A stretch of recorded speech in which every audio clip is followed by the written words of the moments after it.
Hello दोस्तों, आप सभी का बहुत बहुत स्वागत है इस एनसीईआरटी सीरीज में, जहां हम लोग पढ़ रहे हैं अर्थशास्त्र। यानी हम लोग क्लास 10 की एनसीईआरटी इकोनॉमिक्स पढ़ रहे हैं, जहां में हम लोगों ने 3 चैप्टर बहुत ही अच्छे तरीके से क्या है कवर कर लिया है। आज हम लोग क्लास 10 की जो इकोनॉमिक्स है उसका जो चैप्टर नंबर 4 है, वैश्वीकरण और भारतीय अर्थव्यवस्था, इसके बारे में हम लोग डिस्कस करेंगे। यानी आज हम लोग पढ़ेंगे वैश्वीकरण क्या होता है, जिसको हम लोग इंग्लिश में ग्लोबलाइजेशन बोलते हैं, और इंडियन इकोनॉमी पर उसका क्या प्रभाव पड़ा उसको डिस्कस करेंगे। तो आइए अपना क्लास स्टार्ट करते हैं। एक बार सभी लोग क्लास को लाइक कर दीजिएगा, क्लास को ढेर सारी मात्रा में शेयर कर दीजिएगा, और हमारे चैनल को सब्सक्राइब करना ना भूलिएगा। तो हम लोग पढ़ने जा रहे हैं क्लास 10 की एनसीईआरटी। सब्जेक्ट का नाम है इकोनॉमिक्स। आज हम लोग चैप्टर 4 के बारे में डिस्कस करेंगे, ठीक है, जिसका नाम क्या है, वैश्वीकरण और भारतीय अर्थव्यवस्था। तो अगर हम बात करें इस चैप्टर की बात करें तो ये चैप्टर हमें क्या सिखाता है, ये हमें वैश्वीकरण के बारे में बताता है। अब वैश्वीकरण क्या होता है, ये हम लोग इस चैप्टर के माध्यम से समझने का प्रयास करेंगे। तो पहले हम लोग कुछ इंट्रोडक्शन समझने का प्रयास करेंगे। इंट्रोडक्शन में क्या बोला गया है, आज का विश्व एक दूसरे से अत्यधिक जुड़ चुका है। आज दुनिया में जितने भी देश हैं वो एक दूसरे से किसी न किसी माध्यम से क्या हुए हैं, जुड़े हुए हैं। अगर हम बात करें तो उपभोक्ताओं के पास अब वस्तुओं और सेवाओं के कई विकल्प है। आज उपभोक्ता क्या है, अपने देश से तो वस्तु खरीद ही रहा है, साथ ही साथ वो विदेशों से भी वस्तुएं मंगा रहा है, ठीक है। भारतीय बाजारों में अब देसी नहीं बल्कि विदेशी कंपनियों के भी उत्पाद क्या है देखने को मिल रहे हैं। ये तो हम लोग जानते ही हैं। हमारे देश के जो बाजार हैं उसमें केवल हमारे देश में बने हुए वस्तु ही नहीं बल्कि विदेशी वस्तुओं का भी क्या है क्रय विक्रय हो रहा है, और उसको उपभोक्ता खरीद रहा है। तो उपभोक्ताओं को आज क्या है, वस्तुओं और सेवाओं को चुनने के लिए उनके पास क्या है, कई विकल्प मौजूद हैं। अगर हम बात करें 2 दशक पहले ये स्थिति नहीं थी। तब वस्तुओं की विविधता बहुत कम थी, विकल्प हमारे पास बहुत कम थे।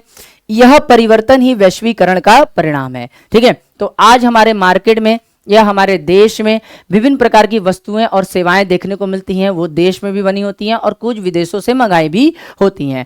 और आज क्या है, हर एक देश एक दूसरे से किसी न किसी माध्यम से जुड़ा हुआ है। तो यही परिवर्तन क्या कहलाता है, वैश्वीकरण कहलाता है, जिसको हम लोग अंग्रेजी में ग्लोबलाइजेशन बोलते हैं, ठीक है। अब इसी चैप्टर में हम लोगों को ग्लोबलाइजेशन के बारे में बात करना है, और अपने इंडियन इकोनॉमी यानी ग्लोबलाइजेशन के वजह से हमारे इंडियन इकोनॉमी पर क्या इंपैक्ट पड़ा, क्या प्रभाव पड़ा, उसके बारे में हम लोगों को डिस्कस करना है। तो आइए फटाफट सबसे पहले समझते हैं कि वैश्वीकरण होता क्या है। इसी को हम लोग भूमंडलीकरण भी बोलते हैं। क्या बोलते हैं, भूमंडलीकरण, याद रखेंगे। इसी को हम लोग भूमंडलीकरण भी बोलते हैं, भूमंडलीकरण, ठीक है। इंग्लिश में इसको ग्लोबलाइजेशन बोला जाता है। तो लिखा हुआ है कि विभिन्न देशों के बीच परस्पर संबंध और तीव्र एकीकरण की प्रक्रिया को ही क्या बोला जाता है, वैश्वीकरण बोला जाता है। तो विभिन्न देशों के बीच परस्पर संबंध होना और उसके साथ साथ तीव्र एकीकरण की प्रक्रिया होना क्या कहलाता है, वैश्वीकरण कहलाता है। यानी जब भारत क्या है, अनेक देशों से क्या करता है, जुड़ता है, उनके साथ क्या करता है, लेन देन करता है, उनसे जुड़ता है, आर्थिक रूप से, सामाजिक रूप से, राजनीतिक रूप से, ठीक है, तकनीकी रूप से क्या करता है, जुड़ता है, तो हम कह सकते हैं कि भारत में वैश्वीकरण का दौर चालू हो गया है। तो विभिन्न देशों के बीच परस्पर संबंध और तीव्र एकीकरण की प्रक्रिया को ही हम क्या बोलते हैं, वैश्वीकरण बोलते हैं। आगे अगर हम इसके परिभाषा की बात करें, तो लिखा हुआ है कि वैश्वीकरण वह प्रक्रिया है जिसमें विभिन्न देशों के बीच वस्तुओं, सेवाओं, निवेश और प्रौद्योगिकी यानी टेक्नोलॉजी का क्या होता है, आदान प्रदान होता है। तो अनेक देशों के बीच क्या क्या चीजें क्या है, बांटी जाती हैं, वस्तुएं और सेवाएं बांटी जाती हैं, निवेश बांटा जाता है, और टेक्नोलॉजी भी क्या है, एक दूसरे से क्या है, शेयर की जाती है। यही प्रक्रिया क्या कहलाती है, वैश्वीकरण कहलाती है। इससे विश्व की अर्थव्यवस्थाएं एक दूसरे से जुड़ जाती हैं और परस्पर क्या है, एक दूसरे के ऊपर निर्भर हो जाती हैं। तो यही पूरी प्रक्रिया क्या कहलाती है, वैश्वीकरण कहलाती है। तो सीधे सीधे अगर हम बात करें तो वैश्वीकरण का मतलब ही होता है कि जब 2 या 2 से अधिक देश आपस में जुड़कर क्या करते हैं, वस्तुओं और सेवाओं का लेन देन करते हैं, एक दूसरे के देश में निवेश करते हैं, एक दूसरे के तकनीकों को क्या करते हैं, इस्तेमाल करते हैं, जिससे क्या होता है, वे देश अपने क्या करें, आर्थिक हित को, सामाजिक हित को, राजनीतिक हित को क्या कर सकते हैं, साझा कर सकते हैं। यही पूरी प्रक्रिया ही क्या कहलाती है, वैश्वीकरण कहलाती है। और इसी वैश्वीकरण से हमारे भारत के अर्थव्यवस्था पर क्या प्रभाव पड़ा वो हम लोग क्या समझने का प्रयास करेंगे। तो आइए बात करते हैं, ठीक है, वैश्वीकरण की प्रक्रिया को बढ़ाने वाले कारकों के बारे में बात करते हैं, ठीक है। तो पहले कारकों के बारे में डिस्कस कर लेते हैं। पहला है प्रौद्योगिकी, यानी टेक्नोलॉजी में तीव्र उन्नति। ठीक है, हमारे भारत में क्या है, वैश्वीकरण के बाद तेजी से क्या हुआ है, तकनीकी परिवर्तन हुए हैं। तो ये तकनीकी परिवर्तन भी क्या करते हैं, वैश्वीकरण को क्या करते हैं, बढ़ाने में क्या करते हैं, मदद करने का काम करते हैं। आज हमारे देश में आधुनिक परिवहन के क्या है, संसाधन मौजूद हैं, जैसे जहाज हुआ, विमान हुआ, कंटेनर प्रणाली हुआ, जिसके कारण माल सस्ता और जल्दी क्या है, किसी दूसरे जगह पर पहुंच सकता है। ये वैश्वीकरण के क्या है, प्रभाव है। सूचना और संचार प्रौद्योगिकी भी क्या है, काफी तेजी से हमारे देश में बढ़ी है, यानी इंफॉर्मेशन टेक्नोलॉजी का क्या है, काफी तेजी से विकास हुआ है, जिसके कारण इंटरनेट, मोबाइल और उपग्रह संचार से दुनिया क्या हो गई है, जुड़ गई है। आज देखो इंटरनेट के माध्यम से क्या है, हम हर एक देश से क्या है, कनेक्टेड है। आज हम घर बैठे विदेशों में अपने मित्रों और रिश्तेदारों से आसानी से क्या कर सकते हैं, बातचीत कर सकते हैं, उनसे इंफॉर्मेशन क्या है, शेयर कर सकते हैं। तो ये सब क्या है, वैश्वीकरण का ही परिणाम है, ये याद रखेंगे। उदाहरण के लिए भारत में जो कॉल सेंटर स्थापित किए जाते हैं या डिजाइनिंग सेवाएं स्थापित किए गए हैं, वो विदेशी कंपनियों के लिए क्या कर रहे हैं, कार्य कर रहे हैं। तो ये सब कैसे पॉसिबल हुआ है, हमारे क्या है, टेक्नोलॉजी में वृद्धि हो जाने के, यानी टेक्नोलॉजी इंप्रूवमेंट की वजह से क्या है, ये काफी ज्यादा क्या है, आगे बढ़ा है। तो वैश्वीकरण प्रक्रिया को बढ़ाने में क्या है, एक तरह से प्रौद्योगिकी क्या करता है, सबसे ज्यादा मदद करता है। इसके बाद अगर हम दूसरा बात करें तो व्यापार और निवेश नीतियों का उदारीकरण। हमारे देश में व्यापार और क्या है, निवेश नीतियों का क्या है, उदारीकरण किया गया है। ठीक है, अगर हम बात करें 1991 से पहले, 1991 के पहले भारत ने विदेशी व्यापार पर क्या है, कड़े प्रतिबंध लगाए थे, बहुत कड़े प्रतिबंध लगाए थे। कोई भी विदेशी कंपनी क्या है, भारत में सही तरीके से व्यापार नहीं कर पाती थी और उसको व्यापार करने में क्या है, काफी कठिनाइयों का सामना करना पड़ता था। तो यही क्या है, प्रक्रिया उदारीकरण के बारे में हम लोग समझेंगे। उद्देश्य था कि देशी उद्योगों को विदेशी प्रतिस्पर्धाओं से बचाना। अब भारत सरकार ने प्रतिबंध इसलिए लगाया था ताकि वो देश में जो स्थापित उद्योग हैं उनको विदेशी उद्योगों से क्या कर सकें, बचाया जा सके, कंपटीशन से बचाया सकते हैं। लेकिन 1991 के बाद नीतियों में बदलाव हुआ। अब आयात और निर्यात और विदेशी निवेश आसान हो गया। सरकार द्वारा अवरोध हटाने की प्रक्रिया को उदारीकरण कहा जाता है। तो चलिए आइए समझ लेते हैं। अगर हम बात करें तो याद रखेंगे आप सभी लोग, 1991 से पहले अगर हम बात करें तो अगर हम बात करें 1990 के दशक की, ठीक है, 1990 के दशक की, ठीक है, तो हमारी जो अर्थव्यवस्था थी बिल्कुल खराब हो चुकी थी। ठीक है, बिल्कुल क्या हो चुकी थी, खराब हो चुकी थी, बिल्कुल गिर चुकी थी। ठीक है, और कहा जाता था कि हमारे पास केवल 15 दिन का, ठीक है, 15 दिन का विदेशी मुद्रा भंडार बचा था। विदेशी मुद्रा भंडार हमारे पास बचा था, जिसकी वजह से हम लोग क्या है, पेट्रोल और आवश्यक वस्तुओं को क्या है, खरीदने में कठिनाई का अनुभव कर रहे थे। तो अर्थव्यवस्था खराब हो चुकी थी, 15 दिन का हमारे पास विदेशी मुद्रा भंडार बचा था, महंगाई बढ़ रही थी, चीजों की मांग बढ़ रही थी और अर्थव्यवस्था पटरी पर आ नहीं रही थी। ठीक है, तो क्या हुआ, सरकार ने क्या किया, सरकार ने 1991 में, ठीक है, सरकार ने याद रखना 1991 में आर्थिक सुधार किए। क्या किया, आर्थिक सुधार किए, याद रखेंगे, आर्थिक सुधार किए गए। ठीक है, यही आर्थिक सुधारों को क्या बोला जाता है, नई आर्थिक नीति बोला जाता है। नई आर्थिक नीति बोला जाता है, न्यू इकोनॉमिक पॉलिसी बोला जाता है। ठीक है, नई आर्थिक नीति। और इसी नई आर्थिक नीति के तहत क्या हुआ, भारत ने अपनी अर्थव्यवस्था को क्या किया, थोड़ा और खोला। क्या किया, ठीक है, खोला, यानी खोला, इसको और खोला ताकि क्या हो, अर्थव्यवस्था पटरी पर आ सके। इसी को क्या बोला गया, याद रखेंगे, इसी को एलपीजी रिफॉर्म्स बोला गया। क्या बोला गया, एलपीजी रिफॉर्म्स बोला गया, यानी एलपीजी सुधार बोला गया। ये चीजें आपको पता होनी चाहिए। ठीक है, एलपीजी सुधार बोला गया, याद रखेंगे। एल का मतलब होता है लिबरलाइजेशन। एल का मतलब क्या होता है, लिबरलाइजेशन, याद रखेंगे, लिबरलाइजेशन होता है एल का मतलब। ठीक है, इसी को हम लोग उदारीकरण बोलते हैं। क्या बोलते हैं, उदारीकरण। ठीक है, उदारीकरण बोला जाता है। ठीक है, उदारीकरण का मतलब क्या होता है, जब सरकार अर्थव्यवस्था पर से अनावश्यक जो प्रतिबंध लगाई हुई थी उसको हटाती है, तो इसी को क्या बोला जाता है, उदारीकरण बोला जाता है। ठीक है, फिर पी का मतलब होता है प्राइवेटाइजेशन। प्राइवेटाइजेशन, याद रखेंगे, प्राइवेटाइजेशन, ठीक है, प्राइवेटाइजेशन याद रखेंगे, जिसको हम लोग क्या बोलते हैं, निजीकरण, ठीक है, निजीकरण बोलते हैं, निजीकरण। अब निजीकरण का मतलब क्या होता है, समझने का प्रयास करिएगा। जब सरकार सार्वजनिक कंपनियों को, ठीक है, क्या करती है, निजी क्षेत्र को बेच देती है, या सार्वजनिक कंपनी के हिस्सेदारी को जब निजी क्षेत्र को क्या है, बेचती है, तो इसी प्रक्रिया को क्या बोला जाता है, निजीकरण बोला जाता है। तो सरकार ने उदारीकरण किया, निजीकरण किया, और उसके साथ साथ जी का मतलब होता है ग्लोबलाइजेशन, ठीक है, ग्लोबलाइजेशन, ग्लोबलाइजेशन याद रखना, इसको हम लोग क्या बोलते हैं, वैश्वीकरण, ठीक है, वैश्वीकरण बोलते हैं, ठीक है, वैश्वीकरण। वैश्वीकरण का मतलब होता है कि वस्तुओं और सेवाओं का दूसरे देशों के साथ लेन देन करना, ठीक है, अपने तकनीक को शेयर करना, उनके तकनीकों को क्या करना, अपनाना, इसके साथ साथ विदेशी निवेशों को क्या करना, बुलाना, आकर्षित करना, ताकि वो भारत में आकर क्या कर सकें, निवेश कर सकें, वस्तुएं और सेवाएं बना सकें।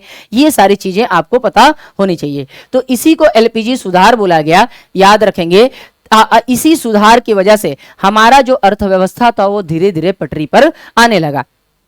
इस सुधार का जो श्रेय जाता है, इस सुधार का जो श्रेय जाता है वो कांग्रेस सरकार को जाता है, ठीक है, कांग्रेस सरकार को जाता है, ये आपको याद होना चाहिए। उस समय भारत के जो प्रधानमंत्री थे उनका नाम था नरसिम्हा राव, ठीक है, याद रखना, नरसिम्हा राव, ठीक है, उस समय के क्या है, हाँ, प्रधानमंत्री थे, ठीक है, इन्हीं को ही क्या है, आर्थिक सुधारों का जनक बोला जाता है। और लेकिन इसमें जो सबसे महत्वपूर्ण भूमिका निभाई थी वो उस समय के वित्त मंत्री, जिनका नाम क्या था, मनमोहन सिंह, ठीक है, मनमोहन सिंह, ठीक है, मनमोहन सिंह ने निभाई थी। इन्होंने संसद में क्या किया था, ठीक है, इस न्यू इकोनॉमिक पॉलिसी को क्या किया था, रखा था। और भारत में, ठीक है, भारत में उदारीकरण, निजीकरण और वैश्वीकरण जैसी क्या है प्रक्रियाओं को क्या है, इनको क्या है चलाने का, या क्या है इनको समझाने का क्या है कार्य दिया गया था, ठीक है। तो मनमोहन सिंह क्या है, हमारे भारत के एक ऐसे व्यक्ति हुए हैं जो आरबीआई के गवर्नर भी रहे, ठीक है, फाइनेंस याद रखेंगे, फाइनेंस क्या है, मिनिस्ट्री भी इनके क्या है हाथ में रही, और इसके साथ साथ हमारे देश के पीएम भी रहे। तो मनमोहन सिंह ने क्या किया, इस एलपीजी मॉडल को बहुत अच्छे तरीके से क्या किया, भारत में क्या है, संसद में प्रस्तुत किया। और उसके बाद से धीरे धीरे भारतीय अर्थव्यवस्था को क्या किया गया, खोला गया, और धीरे धीरे हमारी अर्थव्यवस्था पटरी पर आने लगी।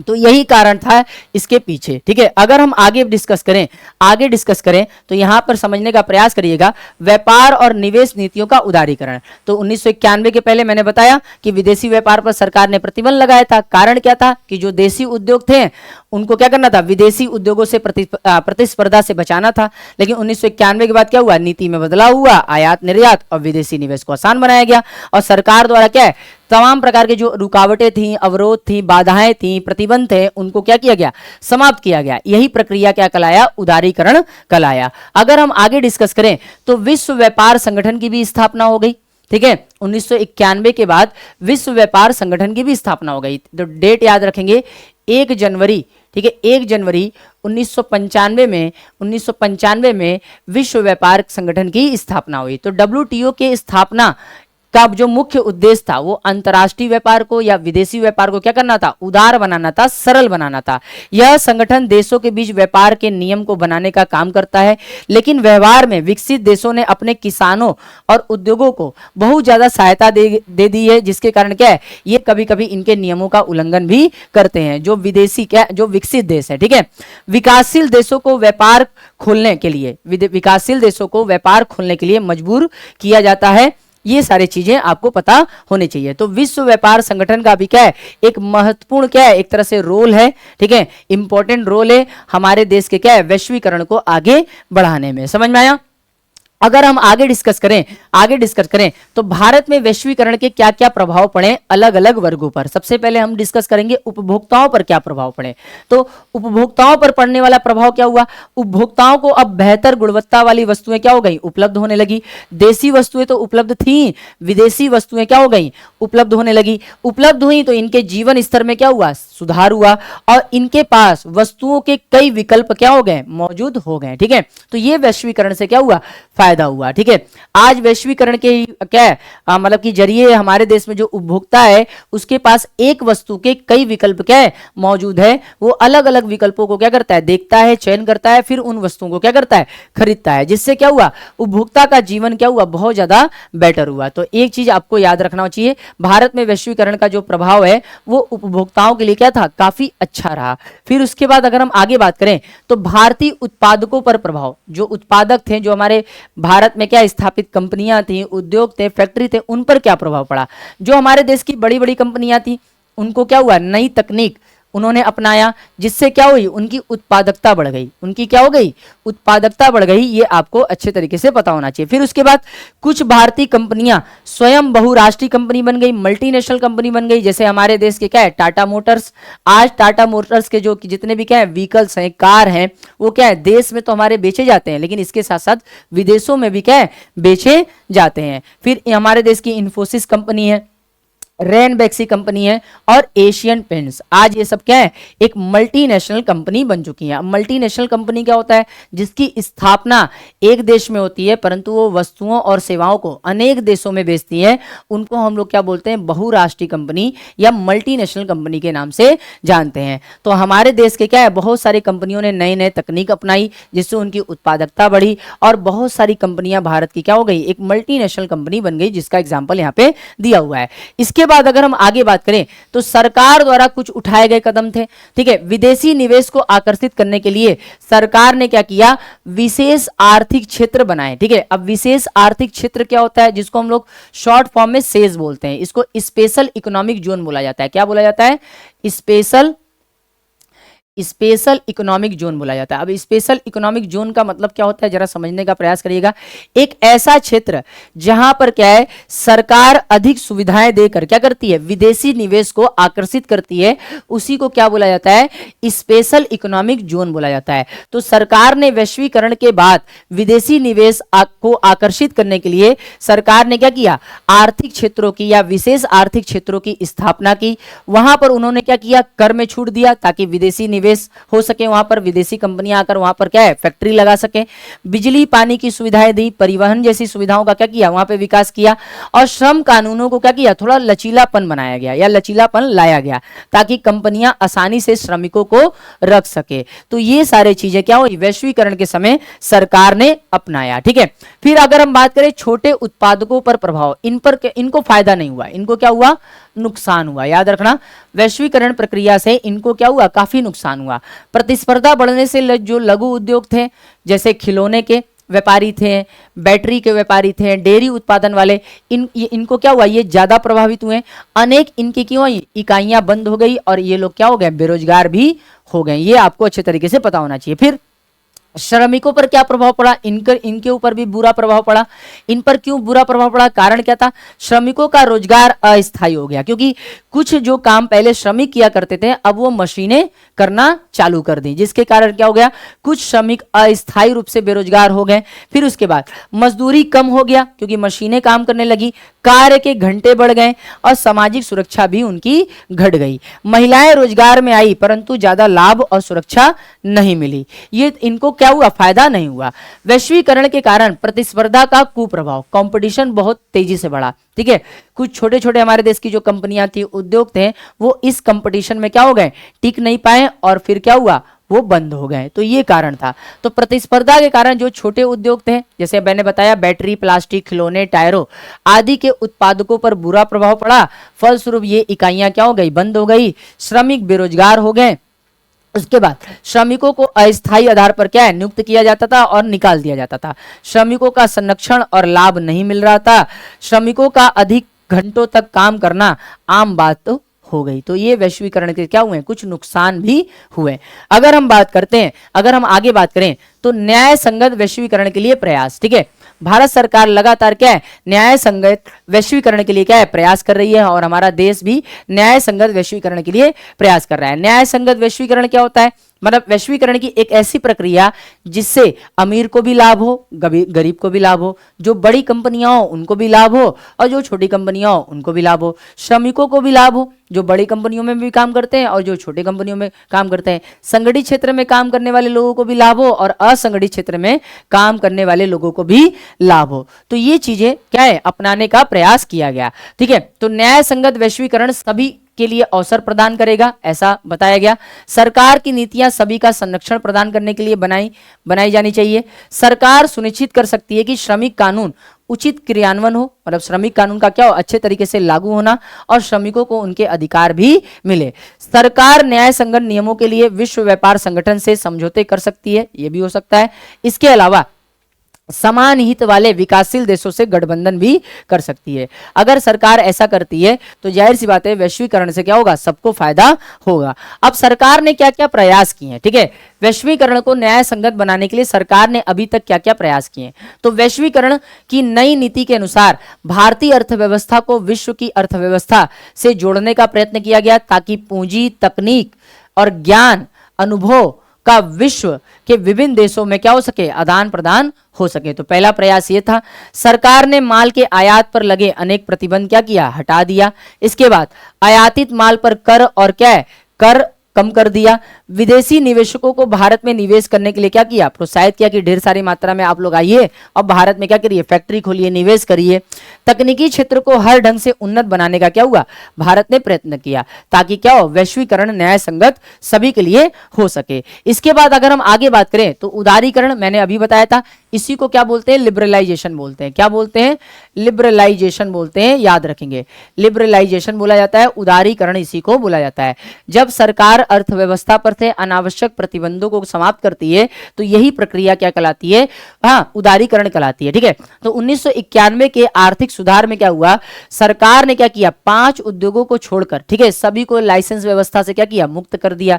इसके अलावा सरकार ने उनके ऊपर से टैक्स घटाए, उसके बाद उनको खुल के व्यापार करने की क्या है, इजाजत दी। तो यही सब प्रक्रिया क्या कहलाती है, वैश्वीकरण कहलाती है, वैश्वीकरण कहलाती है, याद रखना। तो वही लिखा हुआ है कि सरकार द्वारा अवरोधों यानी रुकावटों और प्रतिबंधों को हटाने की प्रक्रिया ही क्या कहलाती है, उदारीकरण कहलाती है, लिबरलाइजेशन कहलाती है। फिर मैंने बताया था आपको प्राइवेटाइजेशन, जिसको हम लोग निजीकरण बोलते हैं। तो सार्वजनिक क्षेत्रों की कंपनियों को चरणबद्ध तरीके से स्टेप वाइज, ठीक है, निजी क्षेत्र को बेचना ही क्या कहलाता है, निजीकरण। सरकार ने बहुत सारे सार्वजनिक उद्यम ऐसे थे जो 1990 के पहले बेकार हो गए थे या लगातार हानि में चल रहे थे, तो उनकी हिस्सेदारी क्या किया, सरकार ने 1991 के पॉलिसी के तहत यानी एलपीजी सुधार के तहत क्या किया, बेचना चालू किया, ताकि क्या हो, वो उपक्रम भी क्या हो सके, फिर से उठ सके और अच्छे तरीके से क्या है, अर्थव्यवस्था में जुड़कर तमाम प्रकार के उत्पादन को बढ़ा सके। इसीलिए क्या है, निजीकरण भी एक प्रोसेस क्या है, बनाया गया।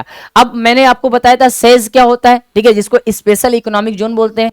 तो किसी विशेष क्षेत्र में अतिरिक्त सुविधाएं प्रदान कर विदेशी कंपनियों को क्या करना, निवेश के लिए आकर्षित करना, इसी को क्या बोला जाता है, स्पेशल इकोनॉमिक जोन बोला जाता है। ये आपको अच्छे तरीके से पता होना चाहिए। आगे अगर हम बात करें तो मल्टीनेशनल कंपनी की बात करते हैं। इस चैप्टर में मल्टीनेशनल कंपनी के बारे में भी बताया गया है।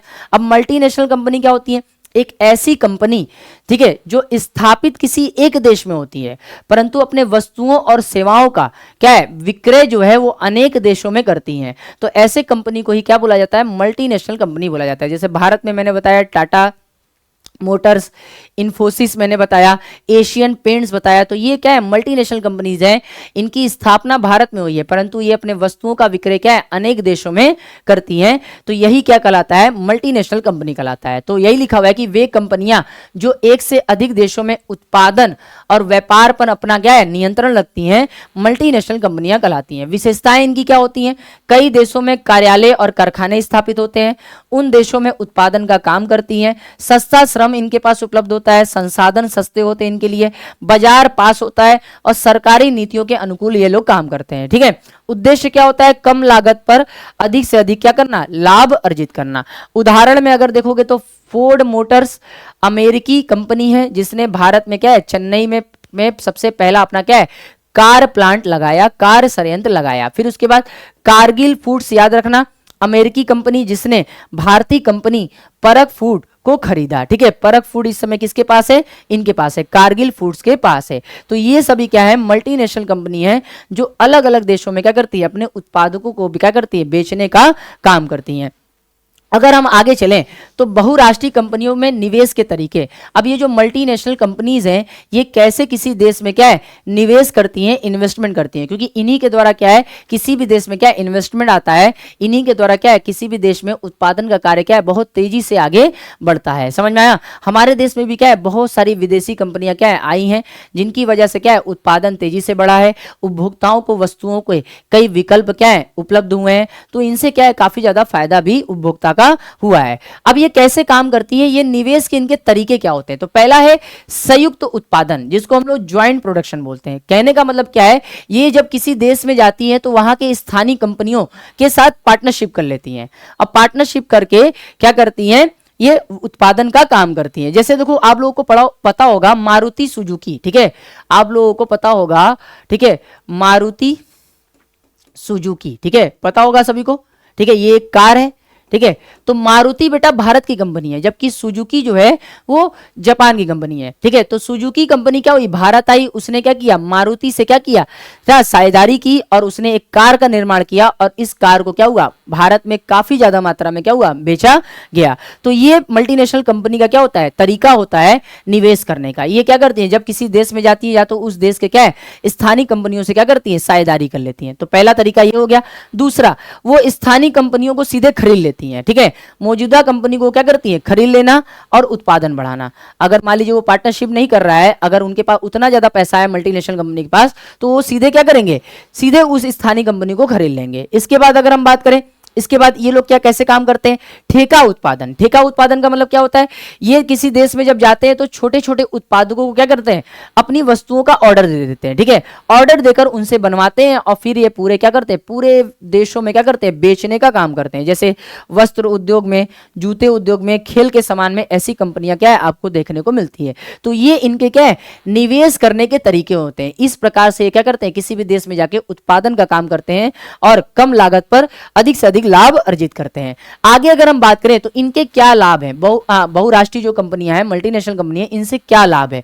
तो विभिन्न देशों में उत्पादन का विस्तार होने से बहुराष्ट्रीय कंपनियों को सस्ती कीमतों पर क्या है? सर्वोत्तम गुणवत्ता वाले संसाधन प्राप्त हो जाते हैं, क्योंकि इनके पास बहुत सारा अमाउंट होता है पैसे का। ठीक है, जिससे उनका लाभ अत्यधिक बढ़ जाता है। उत्पादन के विस्तार से बहुराष्ट्रीय कंपनियां अविकसित देशों में क्या है? रोजगार के अवसर भी उपलब्ध करती है। हमारे ही देश में देख लो, बहुत सारी मल्टीनेशनल कंपनियां क्या है? स्थापित की गई हैं। इन मल्टीनेशनल कंपनियों में क्या है? बहुत सारे क्या है? भारतीय लोगों को रोजगार भी मिला है। तो इनसे ये फायदे होते हैं, ये आपको पता होना चाहिए। अब बात कर लेते हैं भारत के विदेशी व्यापार की। इसी को अंतरराष्ट्रीय व्यापार भी बोला जाता है। क्या बोला जाता है? अंतरराष्ट्रीय व्यापार। इसी को हम लोग क्या बोलते हैं? अंतरराष्ट्रीय व्यापार भी बोलते हैं। इसको विदेशी व्यापार कह लो या अंतरराष्ट्रीय व्यापार कह लो, तो दोनों का मतलब क्या होता है? सेम होता है। अब विदेशी व्यापार क्या होता है? दो या दो से अधिक देशों के बीच वस्तुओं और सेवाओं का क्रय विक्रय क्या कहलाता है? विदेशी व्यापार कहलाता है। ठीक है, विदेशी व्यापार कहलाता है। ये फिलहाल तीन प्रकार का होता है। एक होता है आयात व्यापार, ठीक है, एक होता है आपका निर्यात व्यापार, याद रखेंगे, और एक होता है पुनः निर्यात व्यापार। ठीक है, पुनः निर्यात व्यापार। ठीक है, आयात व्यापार क्या होता है? इसमें कोई देश किसी दूसरे देश से वस्तुएं मंगाता है। ठीक है, मंगाता है तो इसको बोलते हैं आयात करना। और जब कोई देश दूसरे देश को वस्तुएं बेचता है, ठीक है, तो उसको क्या बोला जाता है? निर्यात करना। अब पुनः निर्यात का मतलब क्या होता है? कि जब कोई एक देश किसी दूसरे देश से वस्तु मंगाकर किसी तीसरे देश में क्या करता है? बेच देता है, तो इसको बोलते हैं पुनः निर्यात व्यापार। जैसे भारत क्या है? अमेरिका से बहुत सारी वस्तुएं मंगाकर नेपाल को बेच दे, पाकिस्तान को बेच दे, श्रीलंका को बेच दे, तो इसको पुनः निर्यात व्यापार बोला जाता है। ठीक है, तो इतने प्रकार के क्या है? अंतरराष्ट्रीय व्यापार होते हैं। ये आपको अच्छे तरीके से पता होना चाहिए। ठीक है, केवल वस्तुओं और सेवाओं का ही क्या व्यापार नहीं होता, बल्कि तकनीकी रूप से, यानी तकनीक जो टेक्नोलॉजी है उसको भी क्या है? शेयर किया जाता है। वो सब आपके अंतरराष्ट्रीय व्यापार में शामिल किए जाते हैं। तो विदेशी व्यापार एक ऐसा माध्यम है जो अपने देश के बाजारों से बाहर के बाजारों में पहुंचने के लिए क्या करता है? उत्पादकों को एक अवसर प्रदान करता है। जब आप अपने देश में क्या है? वस्तुओं को बेच लो, आप चाहते हो कि अपने मार्केट को और बड़ा करें, तो आप विदेशों के क्या है? विदेशों में जाकर संपर्क कर सकते हो, वहां के उपभोक्ताओं को क्या है? अपने वस्तुएं बेच सकते हो। तो ये का तरीका ही क्या कहलाता है? विदेशी व्यापार कहलाता है।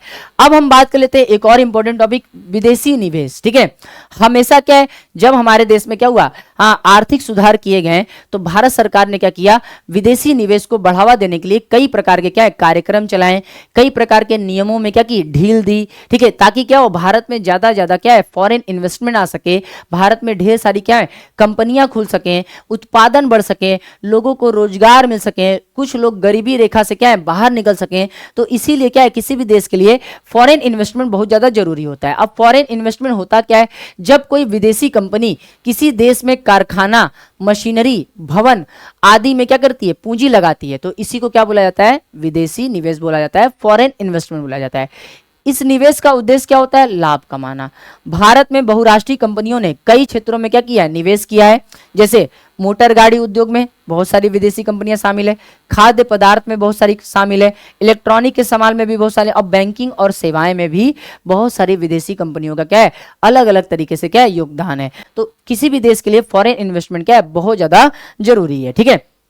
इसके बाद अगर हम आगे बात करें तो इन दोनों में अंतर भी दिया हुआ है। चलिए आइए अंतर भी देख लेते हैं, अंतर भी समझने का प्रयास करते हैं। तो विदेशी व्यापार और विदेशी निवेश में अंतर क्या होता है, व्यापार अलग चीज होता है, क्या निवेश अलग चीज होता है। व्यापार का मतलब क्या होता है, विदेशों से वस्तुओं को खरीदने और बेचने की प्रक्रिया विदेशी व्यापार कहलाती है। इसके अंतर्गत आयात निर्यात की दोनों प्रक्रियाएं शामिल होती है। आयात मतलब होता है मंगाना, निर्यात का मतलब होता है भेजना।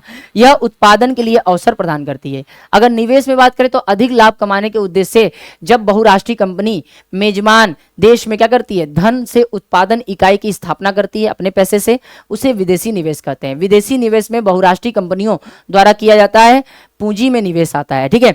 यह पूंजी की कमी को क्या करती हैं, दूर करने का प्रयास करती हैं, दूर करने का प्रयास करती हैं। ये आपको अच्छे तरीके से पता होना चाहिए।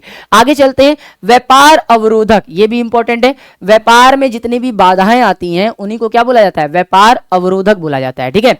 तो सरकार द्वारा माल और सेवाओं के अंतर्राष्ट्रीय आदान प्रदान पर प्रतिबंध लगाना क्या कहलाता है, व्यापार अवरोधक। बहुत सारे वस्तुओं और सेवाओं पर क्या है सरकार प्रतिबंध लगाती है। कोरोना के समय देखो सरकार ने बहुत सारी वस्तुओं सेवाओं पर प्रतिबंध लगाया ताकि वो विदेशों में क्या है नहीं बेची जा सके, उनका इस्तेमाल भारत में ही किया जा सके, ठीक है।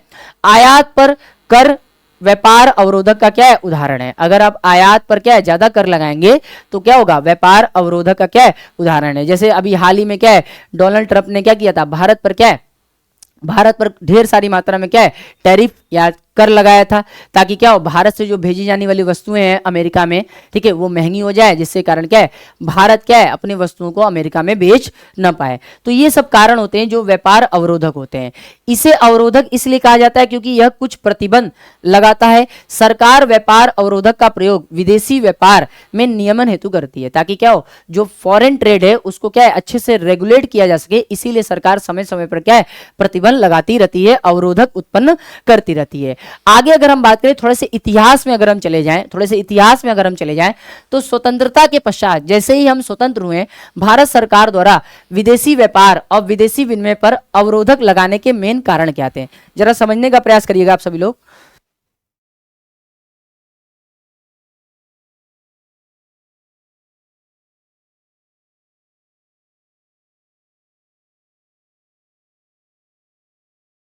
देखिए, तो स्वतंत्रता जैसे ही हम लोग स्वतंत्र हुए, ठीक है, 1947 में हम लोग स्वतंत्र हुए, ठीक है, उसके बाद सरकार ने क्या किया, विदेशी व्यापार पर भी और विदेशी निवेश पर भी प्रतिबंध लगाया। उसके पीछे मुख्य कारण क्या था, क्योंकि हम लोग किसी देश के गुलाम हो चुके थे, अब दोबारा गुलाम ना हो, इसीलिए सरकार को क्या था, भय था, या सरकार नहीं चाहती थी कि हम लोग फिर किसी देश का गुलाम हो। इसीलिए उन्होंने क्या किया, विदेशी व्यापार पर भी कड़ा प्रतिबंध लगाया और विदेशी निवेश पर भी कड़ा प्रतिबंध लगाया। ये आपको अच्छे तरीके से पता होना चाहिए। तो कारण क्या था, कारण के बारे में डिस्कस करते हैं। विदेशी प्रतिस्पर्धा से देश के उत्पादकों की रक्षा करना। स्वतंत्रता से पहले अंग्रेजों ने भारतीय उद्योग धंधों को बिल्कुल चौपट कर दिया था। स्वतंत्रता के बाद यहां भारतीय उद्योग फिर से स्थापित किए गए। उद्योगों के विकास के लिए विदेशी व्यापार पर क्या हुआ, ठीक है, बहुत सारे प्रतिबंध सरकार ने लगाए। स्वतंत्रता के बाद भारत में क्या हुआ, 562 टुकड़ों में बटा, 565 टुकड़ों में बटा था, ठीक है। फिर यहां परिवहन और संचार के साधन अस्त व्यस्त थे। अगर हम आगे बात करें तो स्वतंत्रता के शुरुआती वर्षों में भारत के विदेशी संबंध इतने अच्छे नहीं थे कि विश्व के अन्य देशों के साथ वो क्या कर सकें, व्यापार विकसित कर सकें, क्योंकि भारत के संबंध भी अच्छे नहीं थे और भारत नहीं चाहता था कि हम दोबारा गुलाम बन सके, क्योंकि अंग्रेजों ने यहां पर आकर क्या है पूरा क्या है, हमारे देश के उद्योगों को, व्यापारों को बिल्कुल खत्म कर दिया था। इसीलिए सरकार ने क्या किया, बहुत सारे प्रतिबंध लगाए थे, जिसके कारण आजादी के बाद जब कोई विदेशी कंपनी भारत में आती थी, उसे क्या है, बहुत सारे नियमों और कानूनों को झेलना पड़ता था, जिसके कारण वो सही ढंग से व्यापार नहीं चला पाती थी। इसी कारण ये वापस लौट जाती थी। फिर सरकार को क्या हुआ, ये मतलब कि एक तरह से महसूस होने लगा कि हमें क्या करना चाहिए, अब अपने विदेशी व्यापार को थोड़ा बढ़ाना चाहिए। विदेशी जो नियम कानून बनाए गए हैं व्यापार के लिए, उसको क्या करना चाहिए, थोड़ा सा हटाना चाहिए। तो इसी कारण क्या हुआ, 1990-91 में क्या हुआ, पॉलिसी लाया गया, जिसको आर्थिक सुधार बोला गया, जिसको एलपीजी मॉडल बोला गया। ठीक है, तो लाने का मेन श्रेय यही था। एक बार सभी लोग क्लास को ढेर सारी मात्रा में शेयर करेंगे अगर चीजें आपको समझ में आ रही है तो। अगर हम बात करें मुक्त व्यापार, जिसको हम लोग क्या बोलते हैं, फ्री ट्रेड, इसके बारे में भी पता होना चाहिए।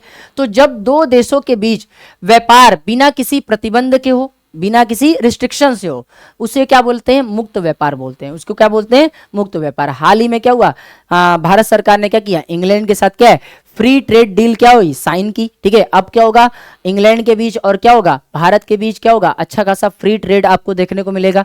फिर अगर हम आगे बात करें तो विदेशी व्यापार और विदेशी निवेश का उदारीकरण, 1991 के शुरुआत से विदेशी व्यापार और विदेशी निवेश से जितने भी अवरोध थे उनको काफी हद तक हटाया गया। वस्तुओं के आयात और निर्यात सुगमता से किया जा सके, ऐसा क्या है, नियम कानून बनाया गया। विदेशी कंपनियों को आसानी से यहाँ पर कार्यालय और कारखाने स्थापित करने के लिए क्या है, सरकार ने बहुत सारे क्या है, रिलीफ उनको प्रदान किया। जितने लोग क्या है, कुछ समझ में आ रहा है, जितने लोगों को चीजें क्या है रोज यहाँ पे पढ़नी है, तो एक बार क्लास को ढेर सारी मात्रा में शेयर करेंगे और क्लास को लाइक भी जरूर करेंगे। तो इतना आपको पता होना चाहिए। इसके बाद अगर हम आगे बात करें, अगर हम बात करें इस चैप्टर में तो विश्व व्यापार संगठन, इसके बारे में हम लोगों ने डिटेल में क्या है, चर्चा किया भी है। तो फिर से बात कर लेते हैं, विश्व व्यापार संगठन, जिसको हम लोग क्या बोलते हैं, WTO बोलते हैं। ठीक है, WTO, इसका जो मुख्यालय है वो कहाँ पे, जिनेवा स्विट्जरलैंड में। इसकी स्थापना कब हुई, ठीक है, 1995 में इसकी स्थापना हुई। वर्तमान में इसकी जो प्रमुख है उनका नाम है नगोजी ओकोंजो इवेला, इसकी क्या है, प्रमुख है, याद रखना। अगर हम WTO की बात करें तो ये एक ऐसा संगठन है जिसका उद्देश्य अंतर्राष्ट्रीय व्यापार को क्या करना है, उदार बनाना है, यानी सरल बनाना है और मुक्त व्यापार की सुविधा प्रदान करना है। इसका मुख्य कार्य यह सुनिश्चित करना है कि व्यापार आसानी से किया जा सके, अनुमानित रूप से, और जितना संभव हो उतना स्वतंत्र रूप से किया जा सके। इस संगठन में क्या है, विश्व के लगभग क्या है, 166 देश क्या है, इस संगठन के सदस्य हैं, याद रखना। इसने भारत के विदेशी व्यापार और निवेश के लिए उदारीकरण का समर्थन किया है। ठीक है, तो जब सरकार उदारीकरण की नीति अपना रही थी तो इसने क्या किया था, समर्थन किया था। और इसके स्थापना से ही क्या है, भारत इसका सदस्य रहा है। इसका पुराना नाम क्या था, गेट था। क्या था इसका पुराना नाम, गेट था। गेट की स्थापना 1948 में की गई थी। फिर इसी के जगह पर क्या हुआ, WTO की स्थापना की गई। WTO की स्थापना की गई, याद रखना। ये मुख्यतः काम करता है विदेशी व्यापार को आसान बनाने के लिए। आगे अगर हम बात करें तो इसके कुछ मुख्य उद्देश्य हैं WTO के, विदेशी व्यापार को उदार बनाना, विकसित देशों की पहल को शुरू करना, अंतर्राष्ट्रीय व्यापार से संबंधित नियमों को निर्धारित करना, विकासशील देशों को व्यापार अवरोधों को हटाने के लिए क्या करना, विवश करना, विकसित देशों में अनुचित ढंग से व्यापार अवरोधों को क्या करना, बरकरार रखना। ये सारे चीज है।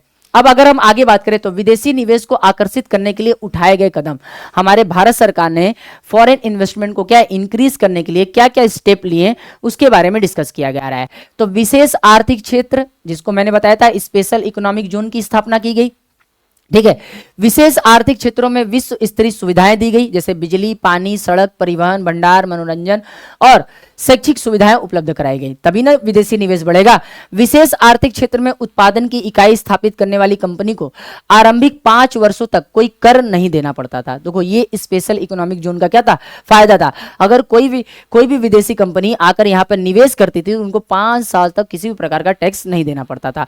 विदेशी निवेश आकर्षित करने हेतु सरकार ने श्रम कानूनों को क्या किया, लचीलापन बनाया, यानी उसको सरल बनाया, और नियमित आधार पर श्रमिकों को रोजगार देने के बजाय जब काम का दबाव अधिक हो, छोटी अवधि के लिए क्या है, श्रमिकों को रखने की छूट दी गई। आर्थिक नीतियों को भी क्या किया, उदार बनाया गया। यह आपको अच्छे तरीके से पता होना चाहिए। समझ में आया सभी को, बताएंगे सभी लोग, यहां तक चीजें आपको समझ में आई।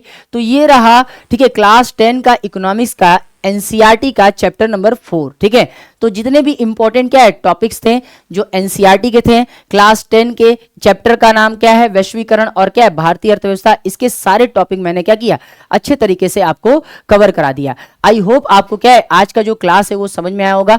अब हम लोग कल मिलेंगे क्लास 10 के इकोनॉमिक्स के चैप्टर नंबर 5 के साथ, ठीक है। चैप्टर नंबर 5 का नाम है उपभोक्ता के अधिकार, यानी हम लोग वहां पर उपभोक्ता के अधिकारों के बारे में पढ़ेंगे। उसके साथ साथ हम लोग उपभोक्ता संरक्षण अधिनियम पढ़ेंगे और उपभोक्ता के क्या दायित्व है उसके बारे में पढ़ेंगे, और कुछ क्या है उपभोक्ताओं के लिए क्या है अदालत मतलब कि अदालत यानी कोर्ट क्या है स्थापित किए गए हैं, ठीक है, उनके बारे में भी अच्छे तरीके से डिस्कस करेंगे, ठीक है। तो अब हम लोग क्या करेंगे, कल मिलेंगे, कल बात करेंगे चैप्टर नंबर 5 के साथ, ठीक है। तो एक बार आप सभी लोग क्या है इस क्लास को ढेर सारी मात्रा में लाइक करिएगा, शेयर करिएगा और हमारे चैनल को सब्सक्राइब करना ना मिलिएगा। कल मिलते हैं, अभी के लिए जय हिंद जय भारत।